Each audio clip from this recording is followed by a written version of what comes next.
নমস্কাৰ, আজি আহিলোঁ বৰাখানালৈ। এই বৰাখানাটো অৰ্গেনাইজ কৰিছে আমাৰ এইট আছাম ইউনিটে। বেণ্ড পাৰ্টি, গান আৰু ছাৰসকলৰ নৃত্য হৈছে আজি এই অনুষ্ঠানটিৰ মুখ্য আকৰ্ষণ। মই আগতেও বৰাখানালৈ আহিছোঁ, কিন্তু আজি অনুষ্ঠানটি যেন অলপ বিশেষ। লগতে আজি প্লেগ্ৰাউণ্ডত অনুষ্ঠানটি কৰা হৈছে, সেইবাবে বেছি ভাল লাগিছে। মুকলি পথাৰ তাতে অনুষ্ঠানটি ভালকৈ উপভোগ কৰিবৰ বাবে আমাক 10-12খনমান বিভিন্ন ধৰণৰ স্নেক্স দিয়া হৈছিল, যিটো খোৱা মোৰ বাবে একেবাৰে সম্ভৱ নহয়।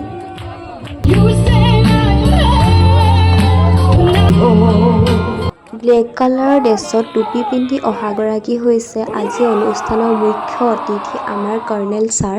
ছাৰে আজিৰ পৰা কেইবাবছৰৰ আগতে এই স্থানতে তেওঁ আমাৰ ইউনিটটোক কামাণ্ড দিছিল। তেওঁ আজি পুনৰ আমাৰ মাজত উপস্থিত হৈছেহি। এয়া আমাৰ জোৱানসকলে ছাৰক নিজৰ নিজৰ কোম্পানী গানেৰে আদৰণি জনাইছে।